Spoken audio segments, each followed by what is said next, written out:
ሰላም ጤና ይስጥልን የተወደዳችሁና የተከበራችሁ የጣና ቴሌቪዥን አድማጭ ተመልካቾቻችን እንደምን ዋላችሁ። ከጣና ቴሌቪዥን የጥር 19 ቀን 2018 ዓ.ም የምሽት ጣና ዜናችን ተጀምሯል። ዜናዎቹን እየመራው አማራ ሰፋ አብሬያችሁ ቆያለሁ። በቅድሚያም አርዕስተ ዜናዎቹን እናስቀድማለን። የብልጽግናው ስርዓት ያልሞት ባይ ተጋዳይነት ሙከራውን እያደረገ ቢሆንም በመርህና በዓላማ የሚታገለው የአማራ ፋኖ በበኩሉ በብርቱ ክንዱ ተፋልሞ ጠላቱ ላይ ድል እየተቀዳጀ ይገኛል። ለተከታታይ 10 ቀናት በዘለቀው የመና መቀጠዋ ውጊያ ዝርዝር መረጃውን የክፍለ ጦሩ አዛዥ ሲገልጸው የድሉ ስፋት እጅን በአፍ ላይ ያስጭናል። በፋሲካ የተሸጠች ባሪያ ሁሌም ፋሲካ ይመስላታል እንዲሉ ብልጽግናው እቴጌ ጣይቱ ክፍለ ጦር ውስጥ የተወሰኑ ግለሰቦችን ማግኘቱን ተከትሎ ሌላ ተጨማሪ ካዲ ባገኝ ብሎ እየተንደፋደፈ መሆኑን ዋና አዛዡ አርበኛ ተሾመ ይናገራል። ዝርዝሩ በቀዳሚነት ይደመጣል። የእናት ሆድ ዥንጉርጉር ሆኖ አንዱ ለጠላቱ እጁን ሰጥቶ በባዲ ሚልሻ ሊጠረነፍ ሲስማማ፣ ሌላው ደግሞ ለአማራ ሕዝብ ሕልውና በክብር እየተዋደቀ ይገኛል። የአማራን ሕዝብ የትግል አደራ የታጋዩን እምነትና የሕዝብን ድጋፍ እምነት ክደው ለብልጽግና ነፍጣቸውን ባስረከቡት የቀድሞ የፋኖ መሪዎች ምትክ ክፍለ ጦሮች የመዋቅር ማሻሻያ እየሰሩ ራሳቸውን እያጠናከሩ ነው። ህልውናችን ሳይረጋገጥ የሚዘል ክንድ የለንም ሲል የሚገልጸው ተራራው ራስ ጉና ክፍለ ጦር በአዲሱ አደረጃጀት መዋቅር ያደረሰንን ሙሉ መረጃ እናስደምጣችኋለን። የአማራ እስረኞች ከሚፈቱን የስልጣን ብለቅ ይሻለኛል እስከ ማለት የደረሰው የብልጽግናው ስርዓት የፍርድ ቤት ፕሬዝዳንት የጥላቻ ጥግ ያለ ፍትህ ለ3 ዓመት አካባቢ በሚሰቃዩት እነ ክርስቲያን ታደለና ዮሐንስ ቦያለው ዙሪያ ችሎቱ ያሰማውን ነውር ዜናችን በዝርዝር አሰናድቶታል፣ ይደመጣል። የአማራ ህዝብ ከላይ ህወሓት ከታች ሆዲድ ብልጽግና ከማል ባዲን የሚሉት ጠላቶች አጭር ዱላ በጥምረት የሚያሰቃዩት ህዝብ ነው። ሰሞኑን ደግሞ ህወሓት በወልቃይትና ጠለምት የከፈተውን ጦርነት አስመልክቶ ፖለቲካ ተንታኞች የተለያዩ ሀሳቦችን እያቀረቡ ነው። ህወሓትን በበኩሉ ከፍተኛ ቁጥር ያለውን ታጣቂ ቡድኑን ወደ አማራ ክልል አስጠግቷል። የህወሓት ታጣቂ ቡድን እንደለመደው በልቡ ጥላቻን፣ በአእምሮ ክፋትንና ጭካኔን፣ በኪሱ ሐሽሽ እንዲሁም በትከሻው ነፍጥና ሽርጥ ተሸክሞ ለግዳጅ ዝግጁ መሆኑን አስታውቋል። የትግራይና የአማራ ክልል መገናኛ የነበረው የተከዜ ድልድይም ተዘግቷል። ዜናችን ዝርዝር አሰናድቶበታል። ሰዓቱ ሲደርስ ይደመጣል።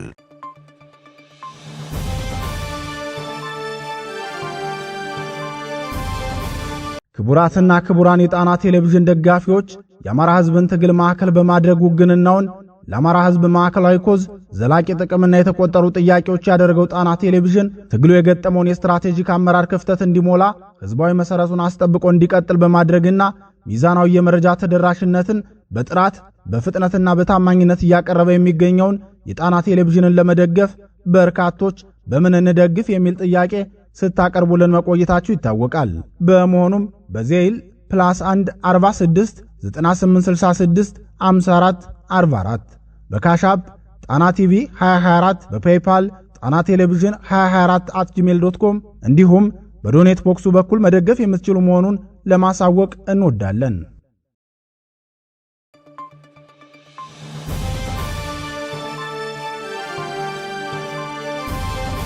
የተወደዳችሁና የተከበራችሁ የጣና ቴሌቪዥን አድማጭ ተመልካቾቻችን እነዚህንና ሌሎች የግንባርና የትንታኔ ዘገባዎችን ይዘናል። እስከ ዜናዎቻችን ፍጻሜ ድረስ አብራችሁን እንድትቆዩ እየጋበዝን ወደ ዝርዝር ዜናዎቹ እናልፋለን።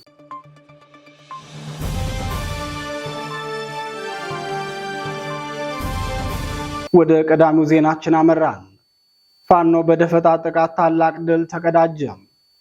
የአማራ ፋኖ ብሔራዊ ንቅናቄ በአማራ ህዝብ ላይ ለዘረፈጅ ጦርነት ከተሰማራው የብልጽግናው ሰራዊት ጋር የሚያደርገውን መደበኛና የደፈጣ ጥቃት አጠናክሮ ቀጥሏል። እጅ በሰጡ የቀድሞ የፋኖ አባላት እየተመራ የመጣውን የብልጽግናን ሰራዊት ልዩ ስሙ ገላ መታጠቢያ በተባለ ቦታ ከባድ ኪሳራ ደርሶበታል። ላለፉት 10 ቀናት በመና መቀጠዋና በእናት ወረዳዎች ያልተቋረጠ ውጊያ እያደረገ የሚገኘው የአፋብን ጎንደር ጠቅላይ ግዛት እዝ ግዙፉ እቴጌ ጣይቱ ክፍለ ጦር በብልጽግናው ሰራዊት ላይ ከፍተኛ ሰዋዊና ቁሳዊ ኪሳራ ማድረሱን የክፍለ ጦር ዋና አዛዥ አርበኛ ተሾመ አባው ለጣና ቴሌቪዥን ተናግሯል። የአማራ ፋኖ ብሔራዊ ንቅናቄ ጎንደር ጠቅላይ ግዛት እዝ እቴጌ ጣይቱ ክፍለ ጦር ዋና አዛዥ አርበኛ ተሾመ አበባው አክሎም ለአማራ ህዝብ ቀዳሚ ጠላት ለሆነው የብልጽግናው ስርዓት እጃቸውን በሰጡ የቀድሞ የፋኖ አባላት እየተመራ ነበር የጠላት ሰራዊት ወደ ቀጠናዊ የገባው። በዚህ መንገድ ወደ ቀጠናችን ከመጣ የብልጽግና ጥምር ጦር ጋር በትንቅንቅ ውስጥ ከሰነበትን 10 ቀናት አልፎናል።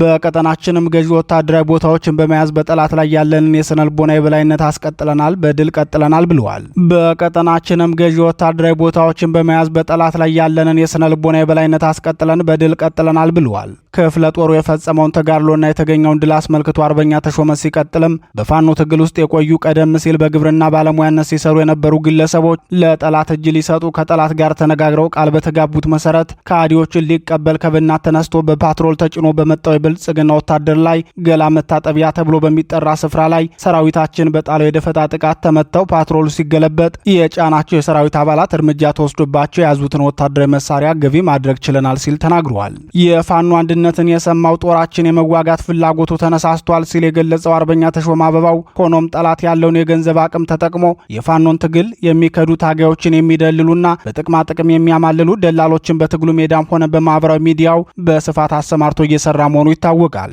ምንም እንኳን ጠላት በዚህ ደረጃ የሞት የሽረት ትግሉን እያካሄደ ቢሆንም ከዚህ በኋላ በፋኖ በኩል የብልጽግናን ማማለያ ለማግኘት ትግሉን የሚከዳ እንደሌለ ሊያውቅ ይገባዋል በማለት አስተያየቱን ሰጥቷል።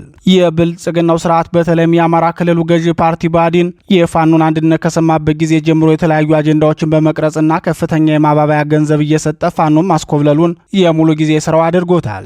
በተለይም የማህበራዊ ሚዲያው ሰራዊት ሙሉ ጊዜውን የአማራ ፋኖ ብሔራዊ ንቅናቄን በማውገዝና የፍረጃ ስም በመስጠት ተጠምዷል። ይህ በእንዲህ እንዳለ በአማራ ህዝብ ላይ የዘር ማጥፋት ጦርነት ለከፈተው የብልጽግናው ስርዓት እጃቸውን የሰጡት የቀድሞ የፋኖ አባላት ከክልሉ ሚልሻ ጋር ተቀናጅተው ፋኖን እንዲወጉ በብአዴን ውሳኔ ተላልፏል። በቅርቡ የፋኖን ትግል ክደው ለደቡብ ጎንደር ብአዴን እጃቸውን የሰጡት የፋኖ አባላት የነበሩ ግለሰቦች ከጋይንት ወረዳ ሚልሻ ጋር ተቀናጅተውና ውህደት ፈጥረው ለተልዕኮ ሊሰማሩ መሆኑ ታውቋል።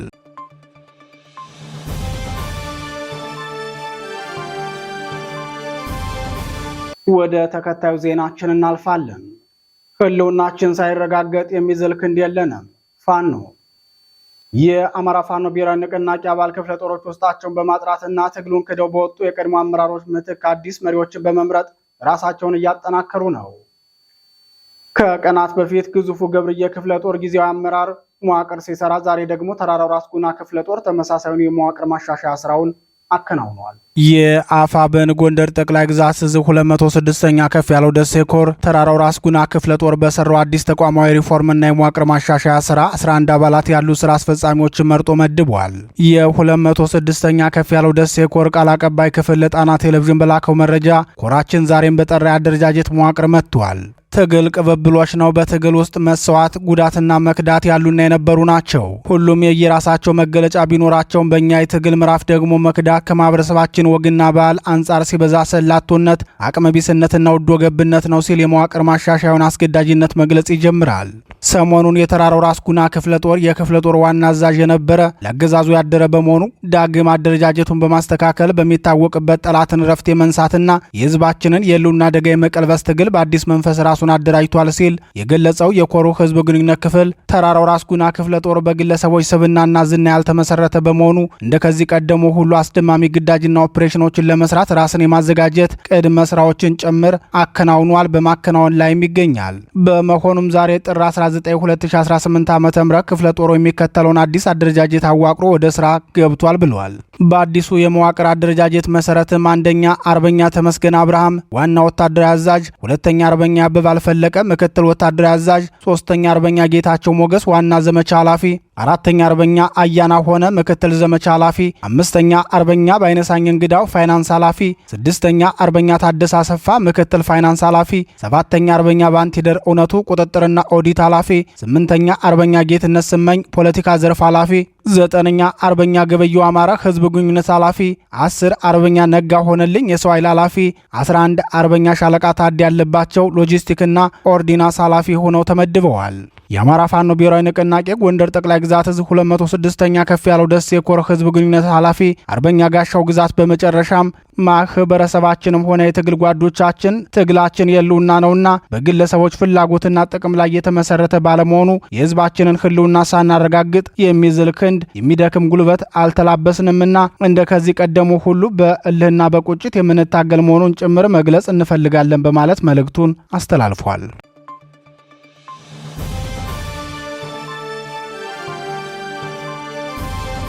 ክቡራትና ክቡራን የጣና ቴሌቪዥን አድማጭ ተመልካቾቻችን የጥር 19 ቀን 2018 ዓ.ም የምሽት ጣና ዜናችን አሁንም እንደቀጠለ ነው።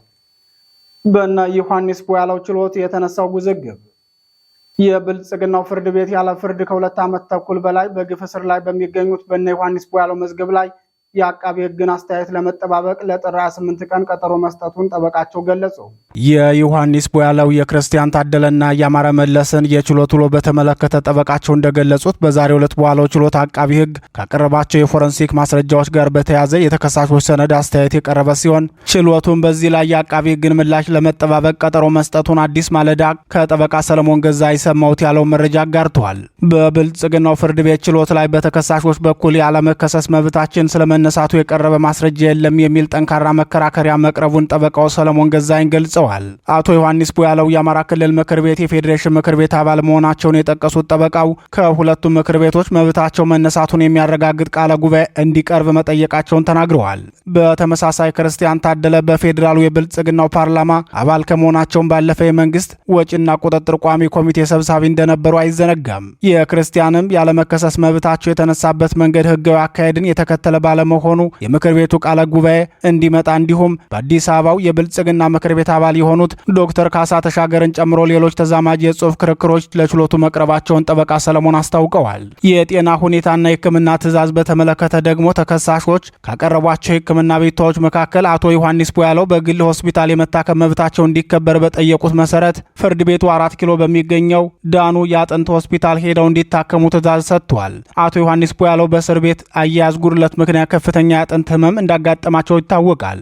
በሌላ በኩል ተከሳሽ አማረ መለስ በአእምሮ ህመም ምክንያት ችሎቱን መከታተል የማይችሉ በመሆናቸው ሕክምና እንዲያገኙ የቀረበውን አቤቱታ ተከትሎ ማረሚያ ቤቱ ሕክምና እየሰጠ መሆኑን የዘገበው አዲስ ማለዳ የብልጽግናው ፍርድ ቤትም ማረሚያ ቤቱ የታካሚውን የሕክምና ውጤት ለችሎቱ እንዲያሳውቅ ትዕዛዝ በማስተላለፍ የዛሬውን ውሎ አጠናቋል።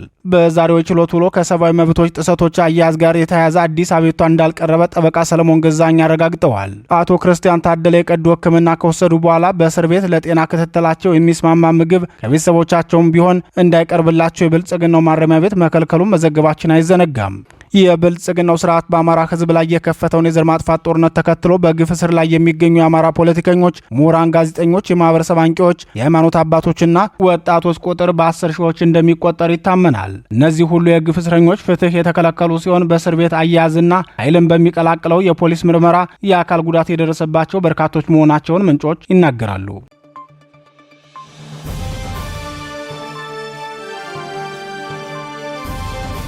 ወደ መጨረሻው ዜናችን እናልፋለን። ህወሓት በሁለት አቅጣጫ ጦሩን አስጠጋ። በአማራ ህዝብና ታሪካዊ ርስቶቹ ላይ ጦርነት ለመክፈት ዝግጅቱን ያጠናቀቀው ህወሓት በሁለት አቅጣጫ ከፍተኛ ቁጥር ያለውን ታጣቂ ቡድን ማስጠጋቱ ታውቋል።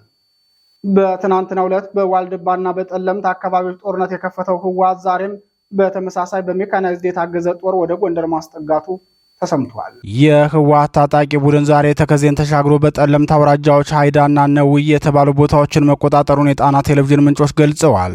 ህወሓት በእነዚህ ቦታዎች ያደረገው እንቅስቃሴ በብልጽግና ሰራዊት በኩል ያጸፋ ምላሽ እንዳልተሰጠውም ለማወቅ ተችሏል። የህወሓት ታጣቂን እንቅስቃሴ በሚያደርግበት ሰዓት የብልጽግናው ሰራዊት ባለበት ምሽግ ሰርቶ እንደተቀመጠ የሚገልጹት ምንጮች እኩለ ቀን ላይ የከባድ መሳሪያ ድምፅ መስማታቸውን የአካባቢው ነዋሪዎች ገልጸዋል። በምስራቅ ጠለምት በኩል በመጫራ ጨረሃመሾ ምድር በርካታ የህወሓት ታጣቂ ቡድን መግባታቸው የተገለጸ ሲሆን የአካባቢውን ነዋሪዎች ሀብት ንብረት እየጫኑ መሆኑንም የጣና ቴሌቪዥን ምንጮች ተናግረዋል። እንደ ምንጮቻችን ገለጻ የአማራንና የትግራይን ክልልን የሚያገናኘው ከጠለምት ሽሬ መስመር የሚገኘው ዋና የተከዜ መንገድ ሙሉ በሙሉ መዘጋቱንና የህወሓት ታጣቂዎችን በሌላ አቅጣጫ ተጨማሪ ኃይል እያስጠጉ መሆናቸውን የጣና ቴሌቪዥን የአካባቢው ምንጮች ገልጸዋል። ህወሓት በጠለምት ግንባር ያስጠጋው ኃይል አርሚ 11 የሚባለውን ሲሆን በስሩ ያሉ ሁሉም ኮሮች ወደ ጎንደር መሬት ዘልቀው መግባታቸው ነው የተነገረው። የአማራን ርስት ለመውረር ከፍተኛ ዝግጅት ሲያደርግ የከረመውና በሰላም ካልተሰጠን በጦርነት እናስመልሳለን ሲል የሰነበተው ህወሓት በመጨረሻም በመቶ ሺዎች የሚቆጠር ታጣቂ ቡድኑን ወደ አማራ ክልል በሁለት አቅጣጫ አስጠግቶ ወደ ጦርነት ለመግባት የመጨረሻው ምዕራፍ ላይ ደርሷል። ከዓመት በፊት ጀምሮ በራያ አላማጣ የገባው የህወሓት ታጣቂ ቡድን እንደገና በአዲስ መልክ ሰራዊት እያደራጀና እያስጠጋ ሲሆን አዲስ ወታደራዊ እንቅስቃሴ እያደረገ መሆኑም ተገልጿል።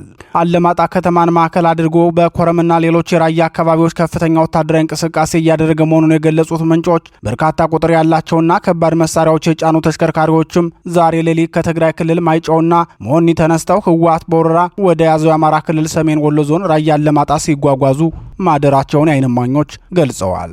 በራያ አላማጣ ሰፍሮ የሚገኘው የህወሓት ጦር የአማራ ተወላጅ ባለሀብቶችን ያገተ ከፍተኛ ገንዘብ እንደሰበሰበ የሚገልጹት ምንጮቻችን ዛሬ አዳሩን ሲጓጓዝ ባደረው ተሽከርካሪ ተጨማሪ ወታደራዊ ሬሽኖች ወደ ስፍራው መግባታቸው ተረጋግጧል። የህወሓት ሰሞነኛውን የጦርነት ጅማሮ አስመልክቶ በርካታ የፖለቲካ ተንታኞች ብልጽግናው የሚሰራው የተለመደ ፖለቲካዊ ቁማር ነው ሲሉ ይናገራሉ። በተለይም የፋኖ አንድ መሆን ለብልጽግናው ስጋት ስለሆነው ይህንን አጀንዳ ብልጽግና ሆን ብሎ የሳበው የትኩረት አቅጣጫ ለማስቀየር እንደሆነ ይገልጻሉ። ወልቃይት ለብልጽግናው ሊቀመንበር በሁለት በኩል የተሳለ ሰይፍ ነው ሲሉ የሚናገሩት የፖለቲካ ተንታኞች በዚህ ወቅትም በዋልድባ በኩል የተጀመረው ጦርነት የሁለቱ ኃይሎች በአማራ ህዝብ ላይ የሚፈጽሙት የፖለቲካ ቁማርና ውስልትና ውጤት መሆኑን ይናገራሉ። ሌሎች ደግሞ ለህወሓት ቅርበት ያላቸው የፖለቲካ ተንታኞች በቅርቡ የአማራ ብልጽግና ጽህፈት ቤት ኃላፊ ለፋኖች እዚህ ከምትዋጉን ከተከዜ ማዶ ለምን አትሄዱም ሲል የተናገረው አብይ ኪስ ውስጥ የተቀመጠችው ካርድ የምትሳብበት ጊዜ ለመድረሱ አመላካች ነው። ዶክተር መንገሻ ፈንታው ቆቦ በነበረ አንድ ስብሰባ ላይ ፋኖችን በገደምዳሜ እያነሳቸው ለምን ወያኔ ላይ አይተኩሱም፣ ወያኔ መስመር አልፋ ስትመጣ ለምን ዝም ይላሉ የሚል ጥያቄ ሲያነሳ እንደነበር የሚታወስ ነው። ወልቃይት ላይ አብይ ፈንጂ ጠምዷል። የፋኖ ትግል ወንበሩን የሚነቀነቀው መሆኑን ሲያረጋግጥ ደግሞ ሊያፈነዳው እንደሚችል እርግጠኛ ነው። አሁን በሚገባ ወንበሩን እየነቀነቀ ነው። ጀንበሯ መጥለቋ አይቀሬ ሆኗል። ያ የሚፈራው ጊዜ የደረሰ ይመስላል። የሰሞኑ ጩኸቶች የዚሁ ክስተት መቃረብን አመላካቾች ናቸው በማለት ይናገራሉ። ይህንኛውን ሀሳብ የተመለከቱ የፖለቲካ ተንታኞች በበኩላቸው ለህወሓት ታማኝነትን ለማሳየት የሰጠ አስተያየት እንጂ ህወሓት በአማራ ህዝብ ላይ ጦርነት ለመክፈት ከ5 ዓመት በላይ ሲዘጋጅና በግልጽም ሲናገረው የቆየ ሀቅ ነው። ይህንን ሀቅ ክዶ ነገሩን ቀለል አድርጎ ለማሳየት የተፈለገበት ምክንያትም የህወሓትን ወረራ የአማራ ህዝብ በጋራ ወጥቶ እንዳይታገለው ለማድረግ የታሰበ ነው ይላሉ።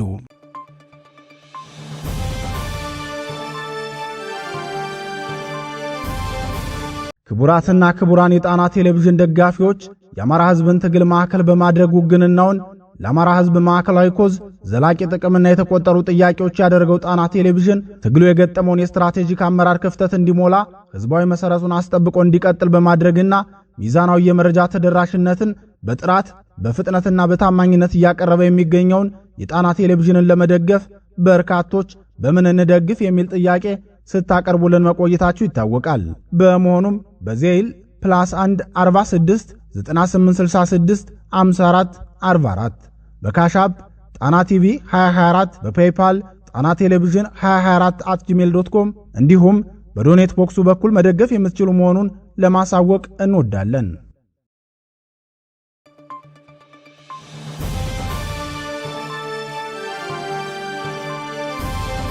ክቡራትና ክቡራን የጣና ቴሌቪዥን አድማጭ ተመልካቾቻችን የጥር 19 ቀን 2018 ዓ.ም የምሽት ጣና ዜናችን የተከታተላችሁትን ይመስል ነበር። የዩቲዩብ ቻናላችን ሰብስክራይብ በማድረግ በቋሚነት ወዳጅ እንድትሆኑ እንጠይቃለን። ጤና ይስጥልን።